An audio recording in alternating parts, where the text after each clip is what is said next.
laba kita, profit kita juga meningkat. Nah, jadi alurnya paham ya, nggak usah dihafalkan tapi dipahami aja. Jadi intinya pertama perusahaan harus melayani karyawan dengan baik. Nah, internal service quality. Nah, pelayanan yang baik, pelayanan terhadap karyawan yang baik akan mempengaruhi kepuasan karyawan. Nah, kalau karyawan puas, dia pasti akan mau bertahan di perusahaan itu dan kinerjanya akan lebih baik, produktivitasnya akan meningkat. Nah, kalau sudah oke, karyawan mau tetap sama perusahaan, terus bisa kerja dengan baik, itu akan mempengaruhi pelayanan yang diberikan ke konsumen. Nah, kalau pelayanan yang diberikan ke konsumen itu bagus, itu akan mempengaruhi kepuasan pelanggan. Kalau pelanggan sudah puas, dia akan setia sama kita. Nah, pelanggan yang setia, semakin banyak kita dapat pelanggan yang setia, itu akan meningkatkan pendapatan sama profit. Oke, paham sampai sini? Makanya itu kenapa kok karyawan itu sangat penting. Yang mau ditanyakan nggak?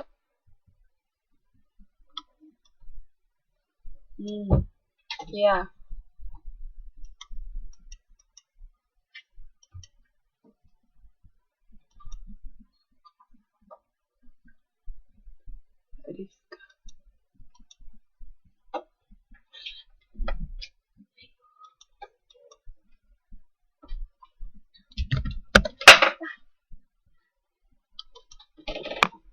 Iya, selamat malam. Mbak, pertemuan sebelumnya pernah datang nggak ya, Mbak? Saya di catatan saya kok Mbak baru masuk malam ini. Mungkin saya kelewatan atau gimana?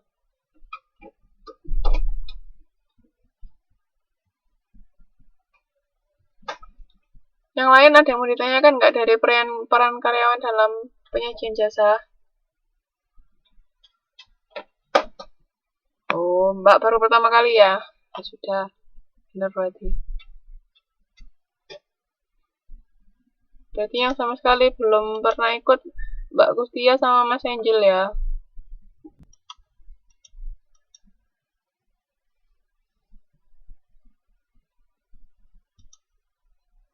Yang lain gimana? Ada yang mau ditanyakan nggak dari gambar ini? No. Bisa dengar saya tak?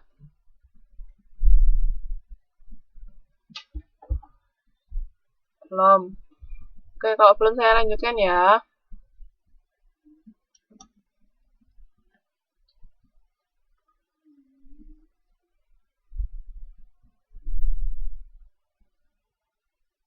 Ini ada juga yang namanya boundary spanning rule.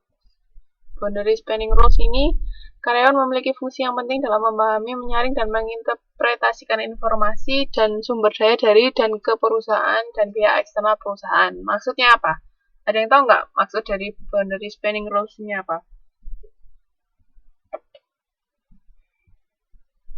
Ada yang tahu maksudnya?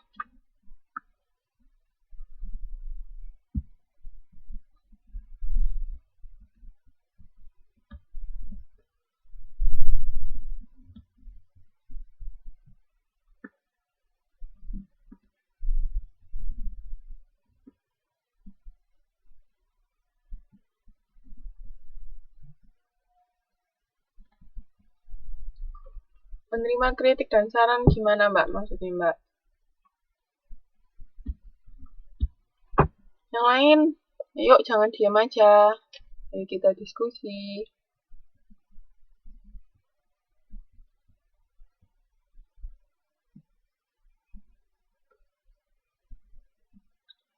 Mas, Mbak.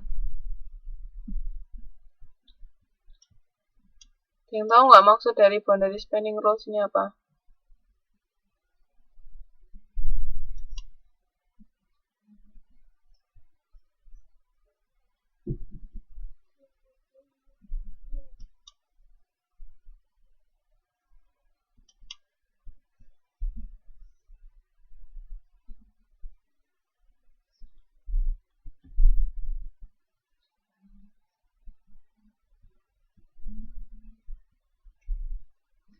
Halo?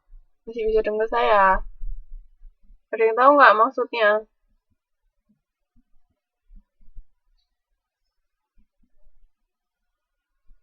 Mbak Nurul, Mbak Rizka, Mas Fendi, Mbak Santi, Mbak Masika, Mas Luciana,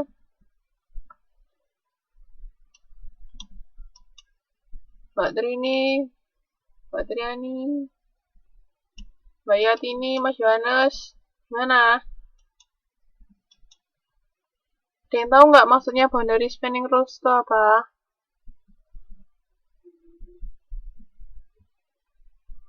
Nggak dengar suara saya, tah? Oh, yang lain bisa dengar saya enggak?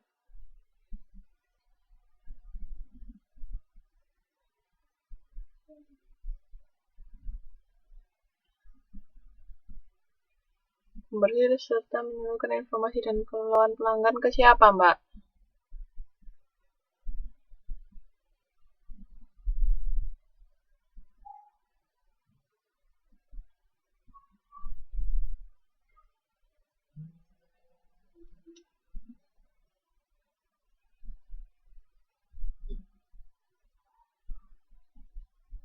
Karyawan yang mempunyai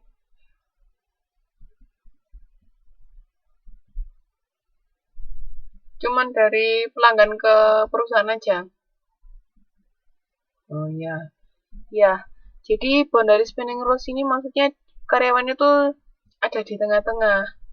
Jadi dia bisa memberikan informasi yang didapat dari pelanggan, misalnya saran dan kritik, keluhan, atau tanggapan positif dari karyawan itu diinformasikan ke perusahaan. Sedangkan kalau dari sisi perusahaannya, misalnya ada informasi produk baru atau promo apa, itu karyawan bisa menyampaikannya ke pihak luar atau konsumen seperti itu. Makanya dia mempunyai peran di tengah-tengah ya. Jadi makanya kenapa kok karyawan di perusahaan jasa itu sangat penting karena seperti itu. Dia bisa seperti jembatannya gitu antara internal sama eksternal perusahaan. Terus emotional labor itu karyawan membutuhkan kemampuan fisik dan mental yang luar biasa agar dapat menciptakan sebuah jasa yang berkualitas. Benar. Karena kalau jasa kan dia langsung melayani konsumen, jadi fisik dan mentalnya harus terlatih dan siap. Jadi ketika dia capek, misalnya kelelahan, kan nggak bisa melayani dengan baik juga. Misalnya lagi banyak pikiran, juga nggak mungkin bisa konsentrasi. Misalnya pelanggan pengen apa, nanti dia nggak bisa menanggapi dengan cepat. Makanya itu harus tangguh karyawannya. Nah, terus ini juga source of conflict. Itu ada konflik individual atau peran. Jadi dia tuh bingung, ada konflik sendiri individunya. Jadi misalnya ini ketika karyawan diminta untuk menanamkan moto the customer is always right even when he is wrong. Jadi misalnya sebenarnya dia nggak salah, konsumennya yang salah, tapi berhubung perusahaan itu gimana mereka mengharapkan karyawan bisa mengutamakan konsumen ya, jadi walaupun sebenarnya konsumennya salah tapi dia tetap harus bisa melayani dengan baik ya kan dengan ada sih konsumen tuh yang rese, sukanya nyuruh-nyuruh atau marah-marah tanpa sebab, misalnya mencari-cari kesalahan karyawan. Nah itu kan jadi konflik individual kan, jadi gimana dia bisa menghadapi konsumen yang seperti itu konflik individual. Kalau konflik di organisasi klien ini biasanya konflik yang terjadi di antara dua atasan perusahaan dan pelanggannya. Nah, jadi ini dari pihak perusahaan melakukan kesalahan misalnya. Itu.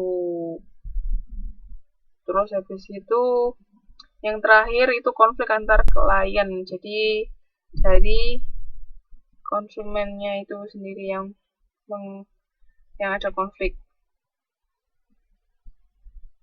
Misalnya sudah banyak yang